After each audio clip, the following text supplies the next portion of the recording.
MSRTC यांचे told me तुम्हाला पहिली गोष्ट तुम्हाला जरा टोलच्या बाबतीत परत एकदा सांगतो. माझा टोलला विरोध नाही, कळलं का? माझा जो टोल वसुलीवरती जो कॅश घेतली जाते,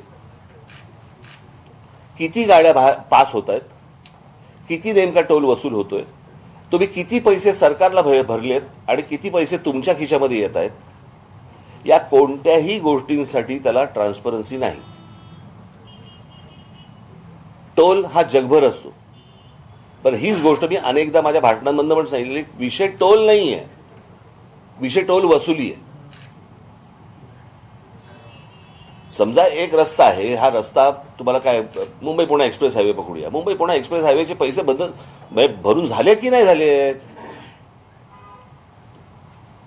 आपण येता जाता आपण टोल भरतो, बरोबर? आता सुरू होऊन किती वर्ष झाली मला सांगा? मग एवढ्या काळामध्ये मुंबई पुणे एक्सप्रेस हायवेचे पैसे नाही वसूल झाले?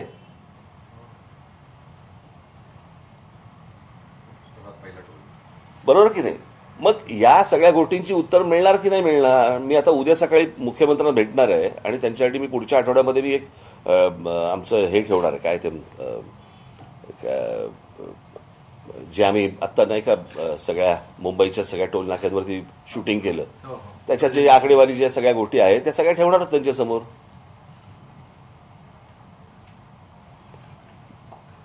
मी पैसे देतोय, माझं मत आहे हे पैसे माझे सरकारला गेले पाहिजे, बरोबर? ज्याच्यातनं सरकार काहीतरी नवीन काही योजना करू शकेल. पण मी पैसे देतोय ते कुठच्या तरी टोलवाल्याच्या खिशात जात आहेत, हे तुम्हाला आवडणारी गोष्ट आहे का? किंवा त्या टोलवाल्याला दिल्यावरती त्याचं परिवर्तन त्या पैशाचं हे कुठच्यातरी राजकीय पक्षाच्या फंडामध्ये होणार असेल तर ते तुम्हाला आवडणार आहे का? ती जर ट्रान्सपरन्सी नसेल तर त्याला विरोध नाही केला पाहिजे. बरं, त्याच्यानंतर तुम्ही जे टोलसाठी म्हणून ज्या गोष्टी सांगितलेल्या की आम्ही अँब्युलन्स सेवा देऊ, आम्ही तिथे फर्स्ट एड सेंटर उभं करू, आम्ही तिकडे काय काय तुमच्या गाड्या बिघडल्या तर क्रेन्स आणू, खड्डे तिकडे. अहो, टोलवरून पुढे गेल्यावर जर खड्डे असतील, मी टोल कशासाठी दिले मला एकदा कळू तर देत. खड्डेवाल्या रस्त्यांसाठी. मग कोकणाचा रस्ता पूर्ण नाहीये, पण कोकणामध्ये एक ठिकाणी टोल लावला म्हणजे काय?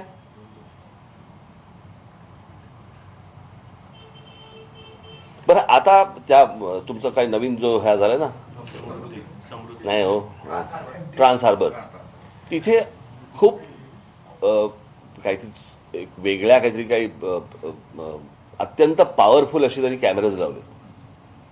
म्हणजे गाडी तुमचं काही नंबर प्लेट सोडा, आतला माणूस पण तिकडे दिसतो, बरोबर की नाही? म्हणजे टेक्नॉलॉजी आहे, मग लावा सगळ्या टोलला. हवीत कशाला माणसं? मग एवढं इतकी वर्ष चालून देखील याच्यामध्ये काहीतरी काळबेरं आहे ते आपल्याला लक्षात येते की नाही?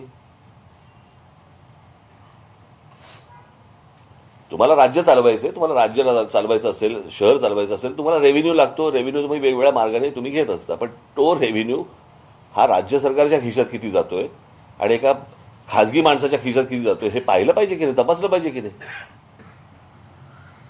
तुम्ही म्हटलं पक्ष निधीसाठी पण जातोय, तर असा काही पक्ष एखादा समोर आलाय का किंवा असं आपल्या अनेक पक्ष आहेत,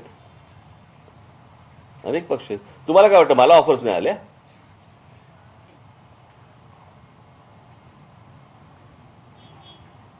एक दिवस सांगेन मी त्याला जे आले होते त्यांना सांगितलं इथेच मारीन, परत टोलवर जाता पण नाही येणार त्याला.